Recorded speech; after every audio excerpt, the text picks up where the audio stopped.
عمر بن سعد کا مسئلہ بھی ایسے ہوا، پہلے مختار نے اس کو تھوڑا سا سنبھالنے کے لیے اپنے قریب کرنے کے لیے کچھ اقدامات کیے، لیکن پھر ایک رات اس نے پہلے اعلان کیا کہ کل میں ایک ایسے شخص کو قتل کروں گا جس کے قتل سے اللہ کے آسمانوں کے فرشتے بھی خوش ہوں گے اور زمین کے بھی خوش ہوں گے۔ اگلا دن جب ہوا تو اس نے عمر بن سعد کو بلوایا اور بلوا کر اس کو اسی طرح قتل کروایا جس طرح امام علی مقام کی طرف اس نے نسبت کی تھی۔ اس کا بیٹا حفص بن عمر تھا، اس کو بھی قتل کروایا اور کہنے لگا پہلے اس نے کہا تمہارا باپ کدھر ہے، یہ چھپا ہوا تھا نا، اس نے کہا تمہارا باپ کدھر ہے، اس نے کہا گھر پہ ہے۔ یہ وہ تو بڑی تفصیلی بات ہے، اس میں یہ تھا کہ اس کو امان نامہ بھی پہلے لکھ کے دیا ہوا تھا، یہاں سے بھاگ گیا پھر واپس بلوایا، وہ پھر بڑا لمبا واقعہ ہے، لیکن ہم اختصاراً عرض کر رہے ہیں کہ پھر اس نے جب دونوں کو قتل کیا تو کہنے لگا کہ یہ عمر بن سعد کا قتل جو ہے وہ امام پاک کے مقابلے میں اور اس کے بیٹے حفص کا ہے وہ حضرت امام علی اکبر کے، اگرچہ دونوں کے اندر مماثلت نہیں۔ تھوڑا سا اضافہ کر دیں کہ جب اس کو عمر بن سعد کو قتل کیا نا، اس کو خبر مل گئی کہ اس کو قتل کر دیا گیا، تو اس کے بیٹے کو کہا کہ تمہیں پتہ چل گیا تمہارا باپ جو ہے، خبر آئی نا کہ رستے میں قتل کر دیا اس کو، تو اب تمہارا کیا حال ہے؟ اس نے کہا اب جینے کا کیا فائدہ، کیا مزہ رہا جینے میں، میرا باپ قتل ہو گیا۔ اس نے کہا چونکہ جینے کا مزہ نہیں رہا اب تمہاری بھی صفائی کرتے ہیں۔ اس کے بعد وہ فکرہ کہیں ذرا کہ کس کے بدلے؟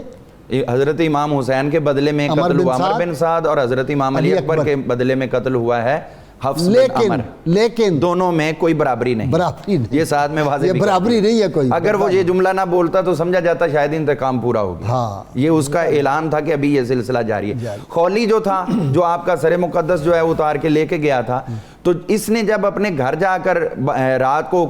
دستک دی، بیوی نے دروازہ کھولا تو کہا ہاں بھئی آپ آگے رات کو اتنی دیر سے آئے ہیں، تو کہنے لگا کہ نعوذ باللہ میں جو ہے نا وہ یزید کے باغی کا سر لے کے آیا ہوں۔ تو کہنے لگے کون سا باغی؟ کہنے لگے امام حسین کا سر لے کے آیا ہوں۔ تو وہ کہنے لگی کہ لوگ جو ہیں وہ باہر سے جائیں اپنی بیویوں کے لیے کوئی تحائف لے کر یا کوئی گھر میں اچھی چیزیں، اور تو حضرت امام حسین کا سر لے کے آیا۔ اس وقت سے اس نے دل میں جو ہے وہ اس سے نفرت رکھ لی، اور اس کے بعد اس کے بستر کے بھی قریب نہیں آنے دیا اس نے، اس کو بالکل نفرت رکھی۔ اور اس کے بعد جب یہ مختار کی فوجیں گئی ہیں ادھر، تو رات کو انہوں نے اٹیک کیا تو یہ اندر چھپ گیا ایک ٹوکرا اوپر رکھ کے اس کے نیچے، مرغیوں والا ٹوکرا بڑا۔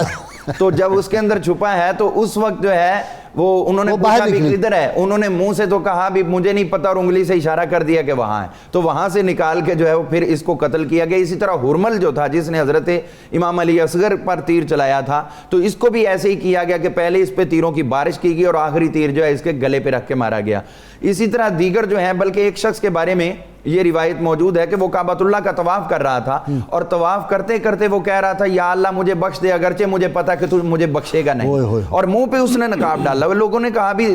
طواف کرتے ہوئے تو چہرہ صاف ہونا چاہیے ظاہر، اور تو نے، اس نے کہا میری مجبوری۔ جب یہ بات ہوئی تو انہوں نے کہا یہ دعا کیوں کر رہا ہے؟ اس نے کہا میں اس لیے کر رہا ہوں کہ میں ان لوگوں میں سے ہوں جو امام حسین کا سر مبارک جو ہے وہ لے کے جاتے تھے، 50 لوگ ہم متعین تھے۔ ہوا یہ کہ ایک دفعہ رات کو ہم وہاں پر رکے ہیں، باقی میرے ساتھی سو گئے اور میں جاگ رہا تھا، 70 کے